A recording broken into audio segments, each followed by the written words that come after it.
Hello and welcome to my channel.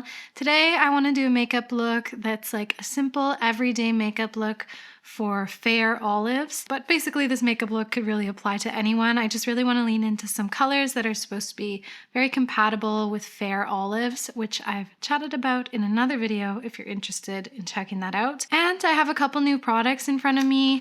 Rituel de Fille just launched a concealer and I haven't yet tried it. And they have a fair olive shade. So I want to try it out. It might be a little too dark for me, but maybe with some mixology, I can make it work for me. I also have the new Fenty Gloss Bomb Sticks. This is in the shade Riri, which is a mauve, and mauves generally look really nice on anyone with an olive undertone. So yeah, I just want to see where it might take me with using some of these new products. Also, some Lancome came my way. One of these is like a priming mascara, like a mascara primer and a mascara, and I've never tried a primer for mascara before, so anyway, that'll be fun to check out. It's gonna be pretty simple, just leaning into like a mauvey lip and cheek and a pretty simple eye, maybe a little bit of shimmer, and yeah, that's the plan for today. So here is the new concealer from Rituel de Fille. It's called the Soft Sorcery Weightless Serum Concealer. So I have the shade 106 and the shade 116. 106 on the top here is a fair neutral and 116 is a yellow olive.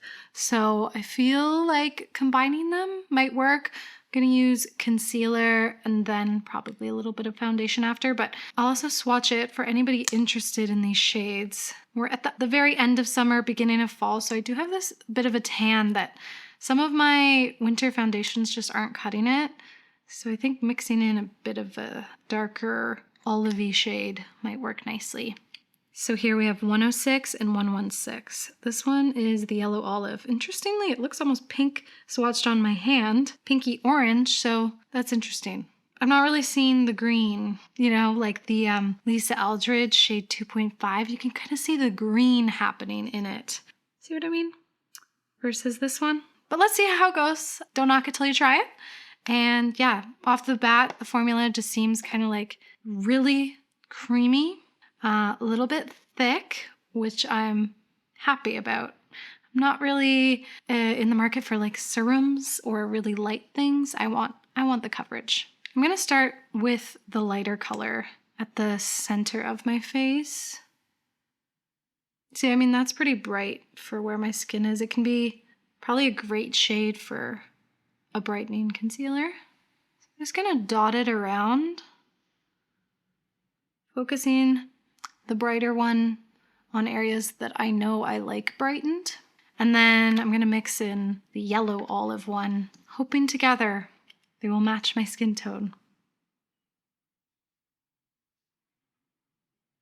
Like as you can see, I've got my summer tan going on, still on my hand, you can really see it. So I guess I'm just gonna try a brush. That's what I would do with any other concealer.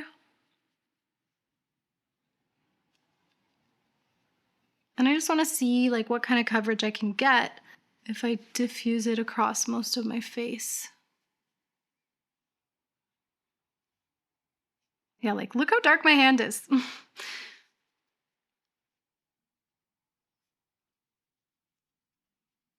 I felt like the mixology worked out for me, like the two different colors together. It's a decent amount of coverage for a few dots. I call it definitely more of a medium coverage. There's a little bit of clinging happening on some like kind of more textured areas, but yeah, I don't know. This is a first impressions. It's always hard to say, and I kind of am interested to see how this is going to layer on top of foundations versus under.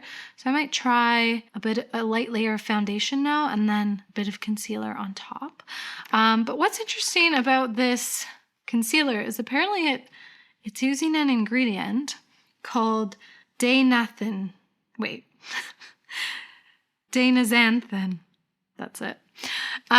Which is derived from some kind of radiation-resistant organism, the most radiant-resistant organism ever discovered, and it has a remarkable ability to self-repair itself in extreme conditions. It's even played a central role in NASA and ISS experiments on the viability of life of other planets.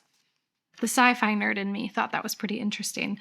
So interested about that ingredient. I find Rituel de Fille is usually trying to move in the way of innovation. So yeah, anyway, let's see how like a bit of foundation layers on top. I'll use my Lisa Eldridge 2.5, which is an olive undertone. Though I did find that this was almost like a little bit pale for me with my tan happening. But I'm gonna just buff a little bit of that over the coverage I already have. Because sometimes I do like to use concealer first and then just like a light layer of foundation on top. It's a nice way to make sure you're not just putting layers and layers of foundation on.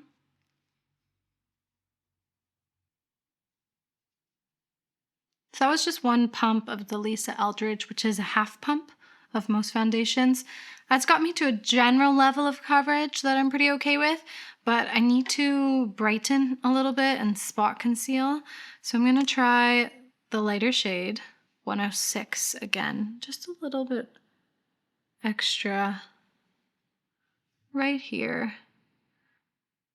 And let's see what happens if I do use the darker one on its own as a spot conceal. Let's see if it's like really way too dark for me. I can definitely see how it's a yellow olive. Okay, let's put you to work, you Dana-xanthan ingredient. Perhaps it's got some anti-aging properties.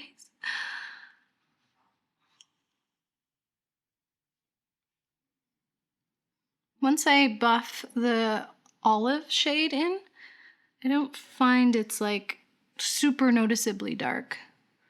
It's good for like my summer skin tone, if a little bit yellow.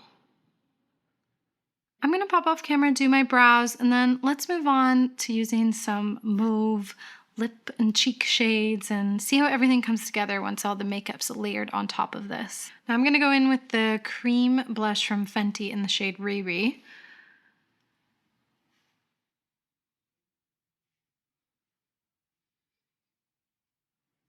I find this formula is interesting. Like it's easy to do like a really light layer, whereas some cream blushes or blushes in general can be super pigmented, but this one you can really build up. I feel like this eye looks like overly brightened. I'm just gonna take the back of this and kind of maybe pick up a little bit of that product. I'm gonna go in with a touch of a powder bronzer. This is the Hoola Light. What I like about this is it almost has a yellowiness to it that I find like my tan gets, rather than more of an orange, even red. Like everybody's tan color they get is a little bit different, right? So I'm just gonna use this to connect into the blush. Just pat on the perimeters of the face.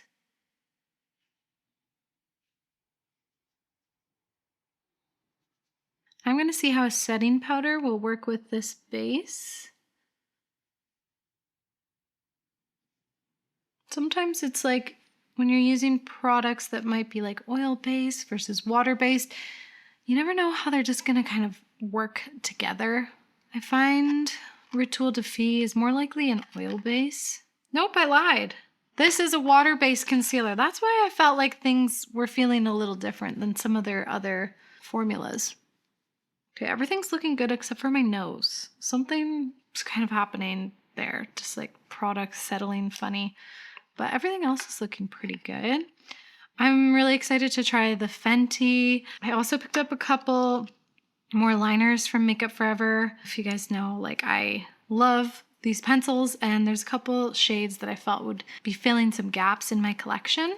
So this is the shade Universal Earth. It's so new and sharp, it's almost like too precise. And like keeping the pencil on its side.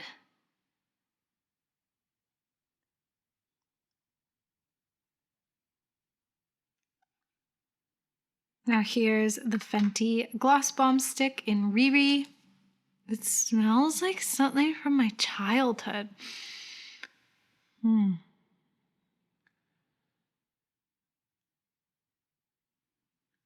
That's a really pretty shade. If a little bit cooler in a way than the lip liner, that's okay. I'm wanting to put more blush on. I know I powdered, but just want to like play with the colors together to hopefully like bring each other out. Just put a touch more pigment there. I might use a little bit of another lip liner I got from Makeup Forever that's a brown. This is Limitless Brown, so I feel like it'll, you just see a little bit more darker rather than warmer. I feel like I like that more. That's pretty.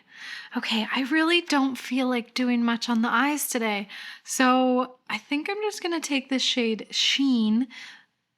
For a second I was thinking of that stupid company, Sheen. I was like, am I saying this right? Sheen from the I Need a Nude from Natasha Denona. And just put that just loosely around the lid. It's kind of got a little bit of pink in it, which I feel like is going with like everything happening with the cheek and lip. I'm just using my finger to get a little bit of that all over. Sheen indeed. It's not really building up as much as I thought it might. Very subtle. So just for a little bit of extra shimmer, I also have the Retro Glam palette here, and this one I always find has like a lot of impact. I'm gonna take a little bit of that, get that just right on top. That just kind of added that little bit of extra shimmer that I wanted. Okay, mascara. Gonna try out this mascara base, and look at this very cool wand. The Hypnose Drama Mascara from Lancome. Lancome Monsieur Big, this one here, is one of my favorite mascaras ever. So we'll see how this other one competes with it. Just a quick curl. And yeah, I really don't know if I'm supposed to let this dry or not. I'm gonna assume not. I'm gonna assume it's a work quickly kind of thing. I don't know, it's weird that it goes white. There's no instructions on the box, guys. Am I making a grievous error? Well, I could keep it white and then it's giving Chapel Rowan. Let's see what happens. Moment of truth.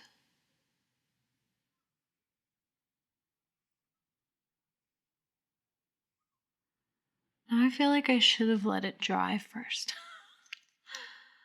Okay, but I'm liking this mascara. I like the shape of the wand. It has a bit of a dent, so you can use like the flat end to really get in there. Ooh, nice, chunky. I do like a chunky lash. Okay, I'm liking how this looks on the upper lash line. I still stand by my Thrive for a lower lash line. It's just easier to get into the lower lash. Anyway, I'm gonna pop off camera, put on a small little half lash to just like give this look a little bit more glam. I'll try what happens if I like let this dry first and then put the mascara on and report back. We'll see if it makes a difference. But I feel like it kind of maybe helped get some more volume and like sort of thickness into the lash. Maybe, I don't know. Let me know if you've had any experiences with lash primers. It's kind of crazy. I've never tried one before, but yeah, I like barely have ever seen people use them either. I'll be right back with the finished look. Okay, reporting back. I don't think it's a good idea to let the primer dry because then you can't really work with the mascara and then kind of like separate the lashes because it kind of dries down and then it's stuck in its shape. In my opinion, I think it was best actually to have the primer while it's still wet, go in with the black mascara. Anyway, I'm really liking this look. It's just really simple and fresh. Kind of like not, spending a lot of time doing some shading on the eyes. Last finishing touch, I'm going to use my favorite Rituel de Fille Creature of Light serum. I've just really been liking this as a glow lately because it's just so natural looking and works well on top of makeup. So I just want to put a touch of that. I'm actually feeling, as I look close up at my skin, I'm really liking how everything's looking together. I felt like I got pretty good coverage. This Rituel de Fille formula, it's a little bit different than some of their other stuff. It feels a little bit more like the type of thing you might find in like a Sephora. Their products tend to be a little bit more artisanal, I suppose you could say, using a lot of natural ingredients. So they're a bit more balmy, a little bit more almost waxy too. But this formula feels like a little bit more like kind of a traditional concealer. So I'm intrigued by that. I'm intrigued to try it a bit more. I found it worked a little bit better like on top rather than being the base. I don't know why that might be, but again, with any new product, you want to play with different bases, different preps, and just like find what works for you. So yeah, this is the finished makeup look.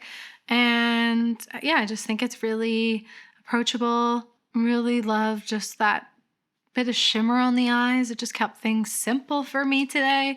And yeah, I feel like when you just do that without like getting into like shading and stuff, it just makes it feel a little bit glam, but you haven't really put any work in. Just a little bit of shimmer on the eyelid. I'm really liking these new colors, and I think I'm gonna have fun just like seeing how this might pair with different lip liners. I find can really transform a lip shade depending on like how you wear it, what you layer it with, what other colors you use on the face. And I think that's it for today. Toasty, let's take it away. The people want to see you. Guess who just got a haircut? This little guy. That's it for today. Thank you so much for watching. Any liking, commenting, and subscribing helps support the channel. And until next time, may you find yourselves a little bit of makeup magic, and we will see you in the next video. Bye, witches.